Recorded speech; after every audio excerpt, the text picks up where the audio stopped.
Good morning students, welcome to my new video. In this video we will see the remaining part of the fourth lesson of history, tribal communities and colonialism. Okay, this video is the part 2 of this lesson. So what we have seen in the previous video, we have seen some words and their meanings. Okay, and you should write the words and meanings in your notebook also before the question and answers of this lesson. Okay, then we have seen there the tribal way of life. We have seen about the life of tribal people in the previous video. Okay, society, economic and occupation also. Then next topic we have seen in the previous video how the British rule affected the tribals. During the British period, British formed different laws, different policies.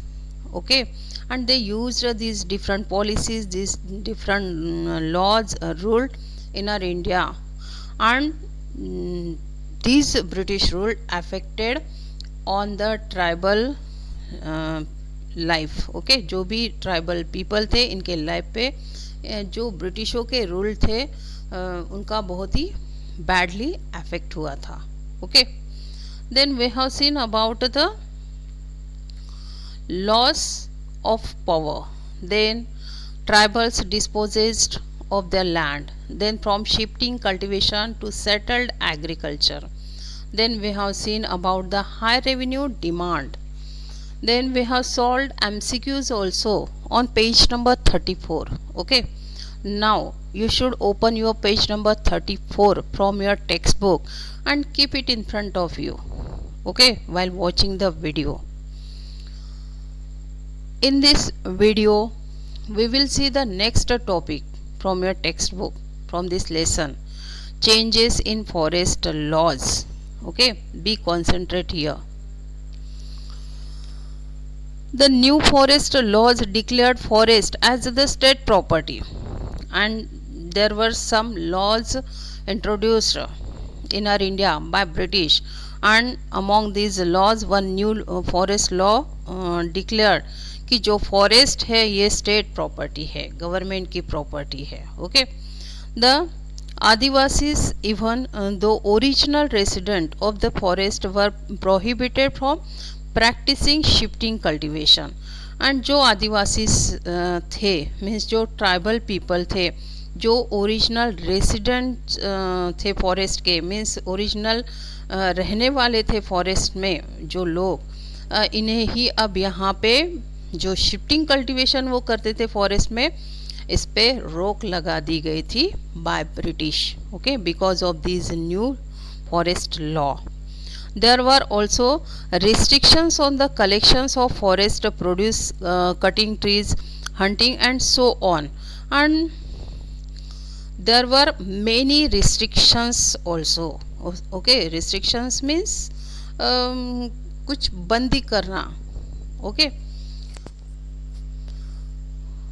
which were the restrictions there on the collection of forest produce. जो भी forest produce वो collect करते थे इस पे भी restriction लगा दिए गए थे. एंड कटिंग ट्रीज, जो भी ट्रीज वहाँ पे कट किया करते थे ट्राइबल पीपल, ये भी अब उस पे भी रोक लगा दी गई थी. ओके, रिस्ट्रिक्शन मीन्स रोक लगाना. हंटिंग एंड सो ऑन, जो हंटिंग यहाँ पे करते थे ट्राइबल पीपल, इस पे भी रिस्ट्रिक्शन लगा दिए गए थे. और बहुत कुछ ऐसे उनकी प्रैक्टिसेस थी कि वो अब इस पे पूरी तरह से रोक लगा दी गई थी, रिस्ट्रिक्शंस लगा दिए गए थे. In some areas the tribal were even not allowed to stay in the forest. और कुछ एरिया तो ऐसी थी कि उन्हें फॉरेस्ट में रहने की परमिशन भी नहीं थी. जो लोग, जो ट्राइबल पीपल फॉरेस्ट में रह रहे थे पहले से, ओरिजिनल रेसिडेंट थे ये यहाँ के, तो अब इन्हें फॉरेस्ट में रहने के भी रिस्ट्रिक्शंस थे. ओके, उन्हें फॉरेस्ट में रहने को अलाउड नहीं था. Often for their own convenience, the colonial rulers allowed the tribal to stay in the forest and used them as a cheap labor. British खुद के कन्वीनियंस के लिए ट्राइबल्स का यूज़ कर रहे थे. मीन्स जो कॉलोनियल रूलर्स थे उन्होंने ट्राइबल्स को अलाउड कर दिया था फॉरेस्ट में रहने के लिए. And they used them as a cheap labour. For instance Baigas were employed as forest guards and fire watchers.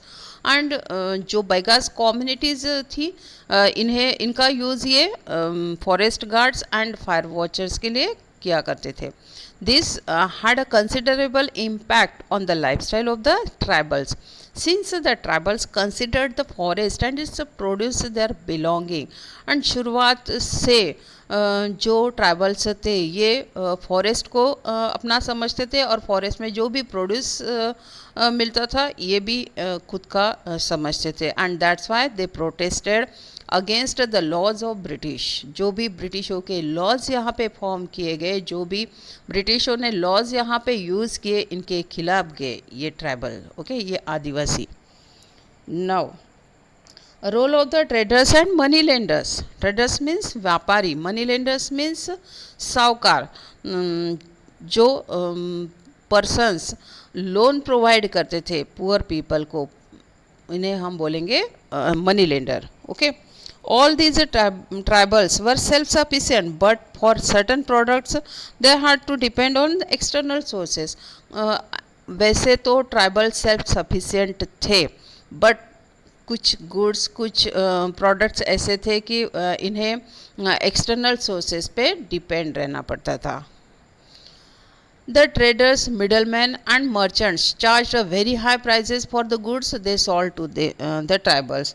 And जो merchants थे, middlemen and traders, ये जो भी goods tribals को लगते थे ये बहुत ही high price में इन्हें बेचा करते थे. The tribals regarded them as outsider and tribal इन्हें outsiders समझते थे. At times the tribals took loans from the money lenders. And ये जो tribals थे ये money lenders से लोन लिया करते थे. The money lenders cheated them and charged very high rates of interest.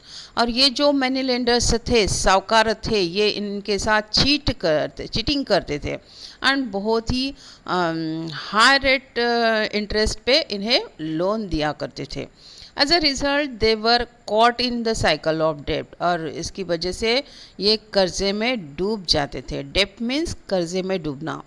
All this changes led to the development of the negative situation and the tribals reach violently.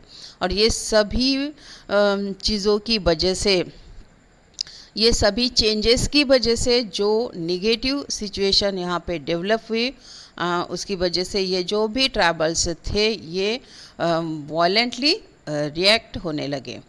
The first phase of rebellion before the revolt of 1857 was led by the traditional chiefs who lost their traditional land rights. And जो first phase of rebellion वहाँ पे हुई, जो rebels वहाँ पे हुए before the revolt of 1857 का जो रिवॉल्ट था ये फर्स्ट माना जाता था. But before this revolt there were rebels among the tribals. Okay, and किसने किए थे ये रिवॉल्ट? वहाँ पे द ट्रेडिशनल चीफ्स जो हेड थे ट्राइबल्स के, ये चीफ पर्सन्स ने यहाँ पे रिबेल किए थे. For what? Who lost their traditional land rights. उनके जो भी ट्रेडिशनल लैंड राइट्स थे ये लॉस्ट होने की वजह से यहाँ पे कुछ रिवॉल्ट्स हुए थे. Okay, search for work. The condition of the tribals who went to far away region in search of work was even worse. And जो वहाँ पे ट्राइबल्स की कंडीशन हुई थी उसकी वजह से इन्हें क्या करना पड़ रहा था? वर्क सर्च करना पड़ रहा था. और उसकी वजह से इन्हें बहुत दूर दूर तक वर्क सर्च करने के लिए जाना पड़ रहा था. Many works at the tea plantation in Assam and in the coal mines of Jharkhand for a meagre salary. And बहुत सारे ट्राइबल्स टी प्लांटेशन में वर्क कर रहे थे आसाम में, एंड बहुत सारे झारखंड में जो माइंस है यहाँ पे वर्क कर रहे थे फॉर अ मिगर सैलरी, बहुत ही कम सैलरी यहाँ पे इन्हें मिल रही थी। मिगर मीन्स बहुत ही कम। They were not even allowed to go back home, इन्हें घर जाने की भी परमिशन नहीं थी। Okay, tribal revolts, a response towards the changes, we have to study about this topic। Tribal revolts, वहाँ पे कैसे रिवॉल्ट्स हुए, ओके ये हमें यहाँ पे पढ़ना है। Due to oppressive laws and practices and the exploitation by traders and middleman, many tribals revolted in the 19th century. And जो वहाँ पे लॉज फॉर्म किए गए थे, it was oppressive, okay, and because of the exploitation by traders, exploitation means खुद के use के खुद के फायदे के लिए यूज़ करना, that is called the exploitation। Okay, तो यहाँ पे ट्रेडर्स मिडलमैन से जो एक्सप्लॉयटेशन हो रहा था ट्राइबल्स का, उसकी वजह से 19th सेंचुरी में बहुत सारे ट्राइबल्स ने यहाँ पे रिवॉल्ट कर दिया था। The most notable tribal revolts were of the Mundas in Bihar, the Gonds in Orissa, and the Khasis in Meghalaya, the Bhils in Maharashtra and the Madhya Pradesh, and the Santhals in Bengal and Bihar। And special जो revolts हुए थे ये बिहार में मुंडाज जो community थी इनके बीच में हुए थे, ओडिशा में गोंड्स कम्युनिटी ने किए थे, मेघालय में खासी से रिवॉल्ट किए थे, एंड महाराष्ट्र एंड मध्य प्रदेश में भिल्स ने रिवॉल्ट किए थे, एंड बंगाल एंड बिहार में सेंथॉल्स जो कम्युनिटीज़ थी इन्होंने यहाँ पे रिवॉल्ट किए थे। Okay, besides there was a Kol rebellion of 1831 to 32, the Bastard Rebellion of 1910 and the Warli Revolt of 1940। इसके साथ जो कॉल रिबेलियन हुआ था 1831 to 32 and Bastard Rebellion of 1910 and Warli Revolt of 1940। Okay, यहाँ पे स्पेशल डेट्स भी दिए हुए हैं, ईयर्स भी दिए हुई है। Okay, the Santhal rebellion of 1855 was directed against all outsiders including the British officials, police, जमींदार, मनी लेंडर। एंड ये जो संथाल रिबेलियन यहाँ पे 1855 में हुआ था, ये पूरे जो आउटसाइडर्स समझते थे, जिनको भी ये ट्राइबल्स आउटसाइडर समझते थे, इनके खिलाफ था। उसमें क्या कौन कौन इंक्लूड थे? British officials, police, zamindar and money lender. These revolts are collectively called the Santhal Hul और संथाल लिबरेशन मूवमेंट। एंड ये जो रिवॉल्ट्स यहाँ पे हुए थे इन्हें कलेक्टिवली क्या कहा गया? Santhal Hul, Santhal liberation movement. Okay, now MCQs, we have to solve these MCQs here। First, the call rebellion took place in, when this call rebellion 1831 to 32। okay, A option is answer here। Then second, Santhal revolts were collectively called the Santhal Hul। B option is answer here। okay, now next topic, Munda rebellion, the vision of a golden age। now we have to study about the Munda community। The Munda rebellion was one of the most powerful tribal revolts of the late 19th century। और ये जो Munda rebellion था ये बहुत ही powerful tribal revolts था। Okay, बहुत ही powerful revolts means क्रांति।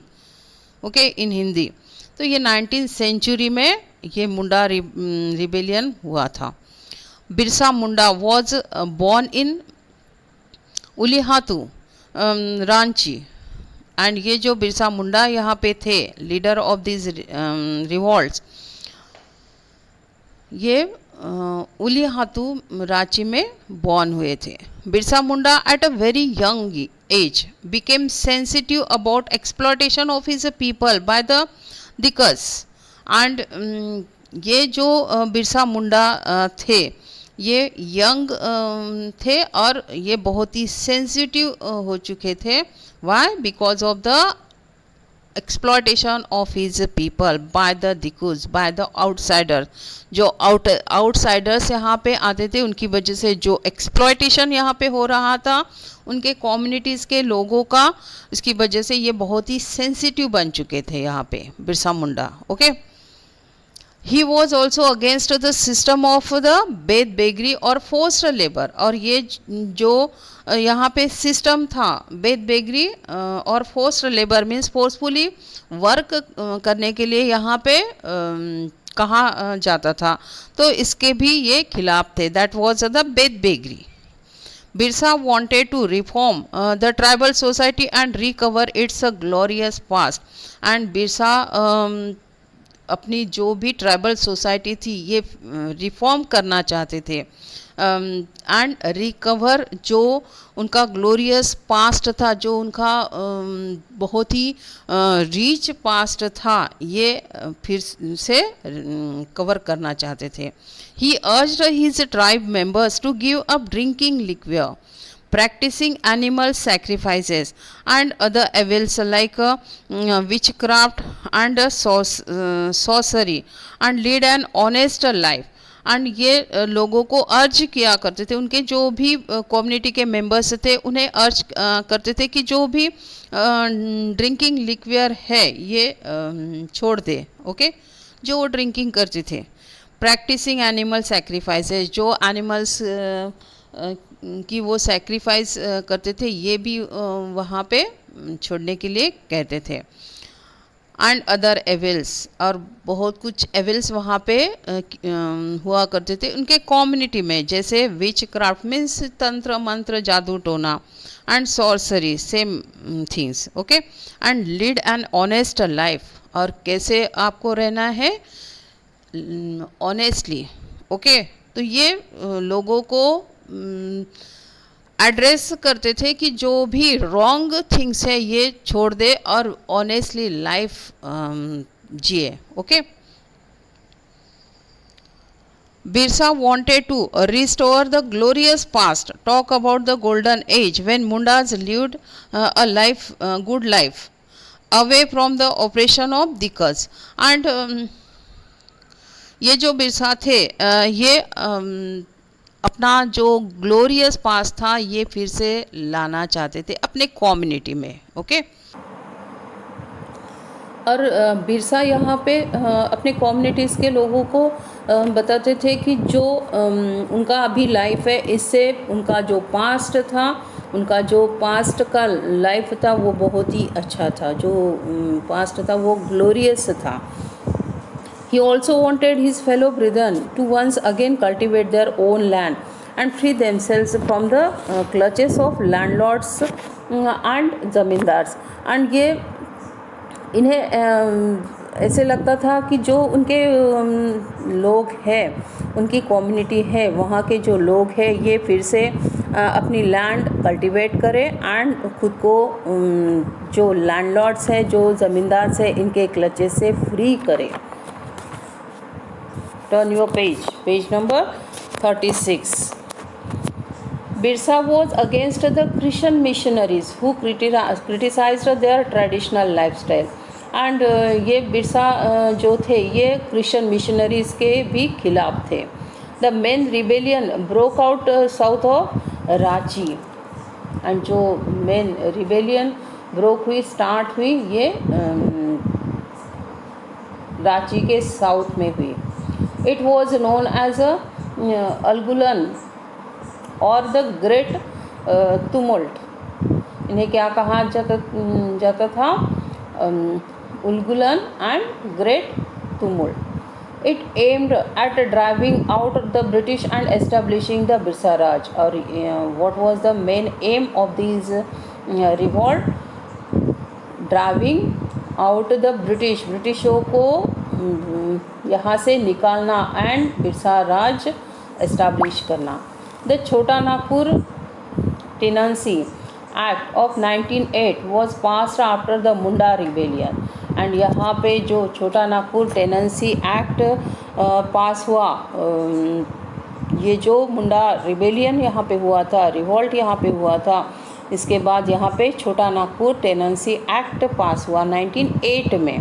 According to this act beth begari was considered a crime and was banned. And ये जो एक्ट यहाँ पे पास हुआ था, इस अकॉर्डिंग टू दिस एक्ट जो बेद बेगरी है, बेद बेगरी मीन्स फोर्सफुली वर्क करने के लिए कहना, दैट इज़ बेद बेगरी, ये अब यहाँ पे क्राइम माना जाता था एंड ये बैन हो चुका था। Many smaller movements in the region were inspired by the Munda rebellion but were suppressed by the British। और बहुत सारी छोटी छोटी मूवमेंट्स यहाँ पे हुई थी, और ये क्यों हुई थी?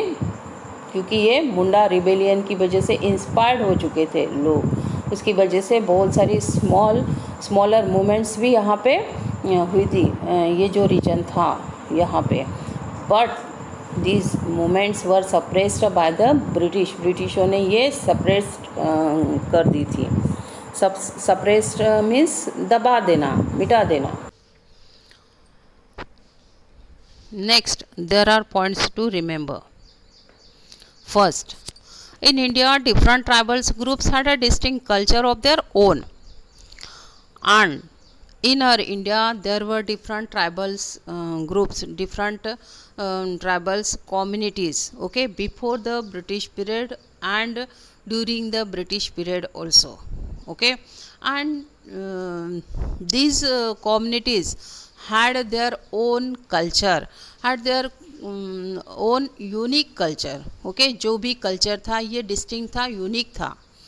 Then second point, the tribals here totally depended on the forest, and these communities, these Adivasis were totally depend on forest। They used to hunt animals, ये यहाँ पे animals की hunt किया करते थे। They collected the forest produce and practice shifting cultivation। You know shifting cultivation means अगर किसी place पे लैंड पे कल्टीवेशन होता है, फार्मिंग होती है, तो वो लैंड, वो प्लेस ये आफ्टर कल्टीवेशन, आफ्टर हार्वेस्टिंग छोड़ दिया करते थे एंड दूसरी जगह पे फिर से फार्मिंग की जाती थी। And what was the process of this shifting farming, shifting cultivation, कि जो ट्रीज टॉप्स थे वो काटे जाते थे एंड जो वेजिटेशन था वो बर्न किया जाता था, एंड आफ्टर द बर्निंग जो भी ऐश यहाँ पे मिलती थी ये सॉइल में मिक्स किया करते थे, और उसकी वजह से जो सॉइल की फर्टिलिटी है ये इंक्रीज़ होती है, और जो सॉइल वहाँ पे रहती थी ये ऐश की वजह से फर्टाइल होती थी, okay. The life of the tribals changed with the advent of the British। next point, तो जो भी ट्राइबल्स का लाइफ था ये चेंज होता गया। Why? Because of the British rule, okay। British used their rules in our India in different areas, in forest also, that's why tribals life was changed there, okay।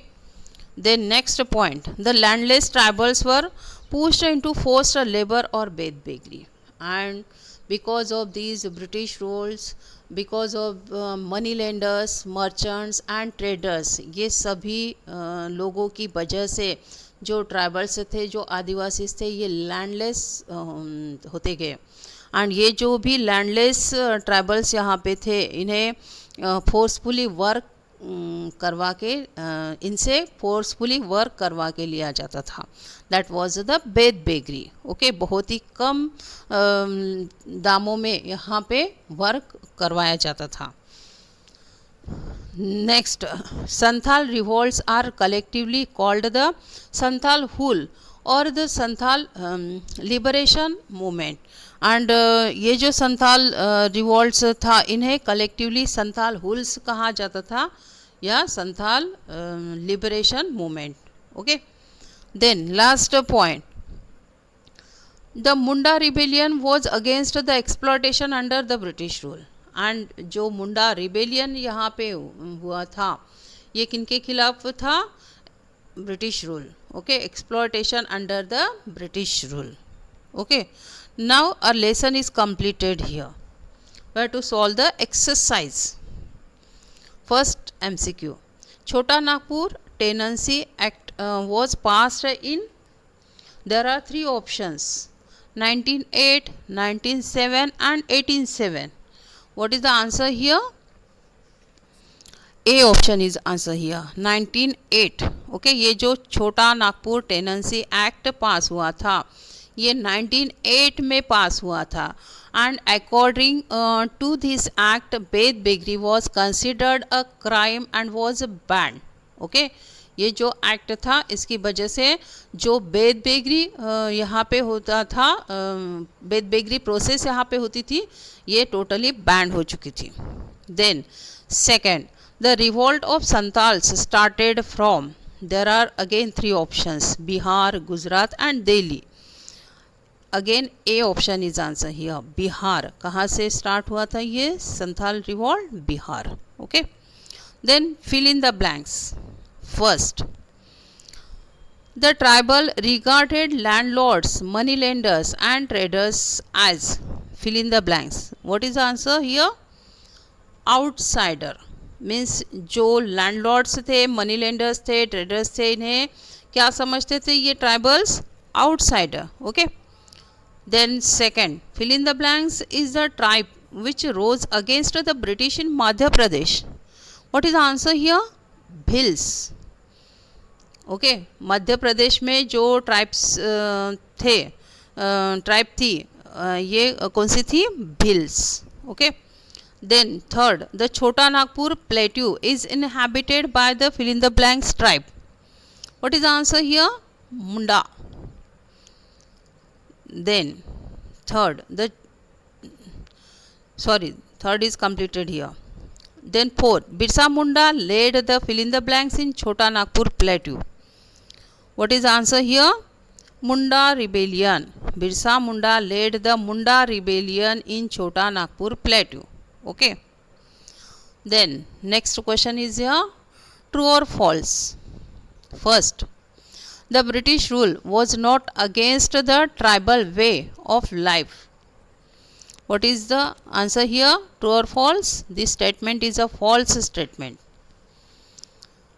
क्योंकि जो British rules यहाँ पे आए थे, उसकी वजह से जो ट्राइबल लाइफ था ये डिस्टर्ब हो चुका था, जो ट्राइबल लाइफ था ये चेंज हो चुका था. Okay. That's why this statement is a false statement. Then second, the tribals rose in the revolts in 20th century. What is this? This statement is again false. 20th century में revolts नहीं हुए थे, तो कौन से century में यहाँ पे रिवॉल्ट्स हुए थे? 19th सेंचुरी में. Okay. Then third, Santhals revolts are collectively called the Santhal Hul. That statement is true statement. Okay. जो संथाल्स रिवॉल्ट्स यहाँ पे थे, इन्हें कलेक्टिवली संथाल हुल कहा जाता था. Then fourth, the Munda rebellion was one of the most powerful tribal revolts. That statement is also true. क्योंकि ये जो मुंडा रिबेलियन यहाँ पे हुआ था, इनकी वजह से बहुत सारे स्मॉलर मूवमेंट्स भी यहाँ पे हुए थे, ये इंस्पायर्ड हुए थे because of this Munda rebellion. Okay. Then MCQs. First, the Adivasi in India are, there are three options, 67.7 million, B 65.5 millions and 70 millions, C. Okay. What is the answer here? A option is answer here, 67.7 million. Then second, the shifting cultivation furrowed their land with a, there are again three options, A spade, then plug, then C hoe. What is the answer here? C hoe. Okay. Now, short answers questions. First question. What is the question? Name 4 important sources of tribal history. You should write the name of sources of tribal history. जो भी sources यहाँ पे है जिससे हमें history के बारे में पता चलता है, इनके नेम्स हमें यहाँ पे लिखने हैं. यू नो सोर्सेस मीन्स जिससे भी हमें पास्ट के बारे में इंफॉर्मेशन मिलती है, उसमें ऑब्जेक्ट्स भी आएंगे एंड रिटन रिकॉर्ड्स भी आएंगे. Okay, that is called the sources. First means first question, name 4 important sources of tribal history. Answer, the most important sources of tribal history are ballads and folklore. Ballads means songs and folklore means stories. Okay, transferred only from one generation to another generation. Okay, तो ये जो भी songs, जो भी stories थी tribals की, ये एक जनरेशन से दूसरे जनरेशन तक ट्रांसफ़र होती गई ओरली. ओके, गवर्नमेंट डॉक्यूमेंट्स, कुछ गवर्नमेंट डॉक्यूमेंट्स है, उनसे हमें पता चलता है ट्राइबल्स लाइफ के बारे में. पीजेंट पेटिशन, कुछ पीजेंट पेटिशंस भी है. Inquiry commission reports and their judgements etcetera, ये सभी डॉक्यूमेंट्स से हमें ट्राइबल्स हिस्ट्री पता चलती है. Now next question, why did the Santhals revolt. Means Santhal जो कम्युनिटीज थी, इन्होंने क्यों रिवॉल्ट किया था यहाँ पे. The Santhal revolted due to the oppressive laws and practices and exploitation by traders and middleman. And ये जो संथाल कम्युनिटी यहाँ पे थी, इन्होंने जो ट्रेडर्स थे, मिडल मैन थे, एंड जो भी ऑपरेसिव लॉज वहाँ पे फॉर्म किए गए थे बाय ब्रिटिश, इनकी वजह से यहाँ पे रिवॉल्ट हुए थे. ओके, इनकी वजह से इनका एक्सप्लॉयटेशन हो रहा था. Okay, the Santhal rebellion was directed against all outsiders including British officials, police, ज़मींदार एंड मनी लेंडर्स. एंड ये जो संथाल रिबेलियन यहाँ पे था, ये डायरेक्ट जो आउटसाइडर्स थे, जैसे British officials, police, zamindars and money lenders, इनके खिलाफ था. Okay, then third question, what changes were experienced by the tribal communities and after the advent of the British. Means क्या चेंजेस हुए ट्राइबल कम्युनिटीज़ में, जहाँ पे ब्रिटिश रूल्ड फॉर्म हुए, वहाँ पे ट्राइबल्स कम्युनिटीज़ में कैसे चेंजेस होते गए, क्या चेंजेस होते गए. The tribals were significantly affected by the British rule. Christian missionaries, money lenders, ठेकेदार, planters, British officials and zamindars encroached upon their land. And ये जो सभी आउटसाइडर्स थे, इन्होंने इनकी लैंड छीन ली थी. Okay, the British took over their resources, and ब्रिटिशों ने उनके रिसोर्सेज छीन लिए थे. Okay, then fourth question, where did the Munda rebellion rise and what was it aimed at. And कहाँ पे ये जो मुंडा रिबेलियन वहाँ पे हुआ था, ये कौन से एरिया में हुआ था, कहाँ पे हुआ था, ये यहाँ पे पूछा गया है. Okay, and what was it aimed, means क्या उद्देश्य था इसका. The Munda rebellion took place in the Ranchi in the late 19th century, which is the place of this Munda rebellion, Ranchi, and in late 19th century. It was led by Birsa Munda, who was the leader of this rebellion, Birsa Munda. It was aimed against the exploitation of his people by the outsiders and the system of bedbeggary or forced labor. And ये किसके खिलाफ थे, ये rebellion क्यों हुआ था, ये जो आउटसाइडर्स थे, आउटसाइडर की वजह से इनका जो एक्सप्लॉयटेशन हो रहा था. एक्सप्लॉयटेशन मीन्स खुद के फ़ायदे के लिए किसी का यूज़ करना, that is called the exploitation. Okay, तो ये जो एक्सप्लॉयटेशन यहाँ पे हो रहा था, इनके खिलाफ ये मुंडा रिबेलियन हुआ था. एंड जो बेद बेगरी यहाँ पे जो सिस्टम था इसके खिलाफ भी ये रिबेलियन था. What was this beth begari? जो पावरफुल पर्सन्स थे ये पुअर पीपल को, गरीब लोगों को फोर्सफुली वर्क करने के लिए कहते थे, और वहाँ पे जो भी पेमेंट दिया जाता था वो बहुत ही कम दिया जाता था या नहीं दिया जाता था. Okay, it was the beth begari, और ये बेद बेगरी के खिलाफ ये मुंडा रिबेलियन हुआ था. Okay, now a lesson is completed here. You have to write the question and answers of this lesson in your notebook, in your SST notebook. After the video I will send it. Okay, have a good day.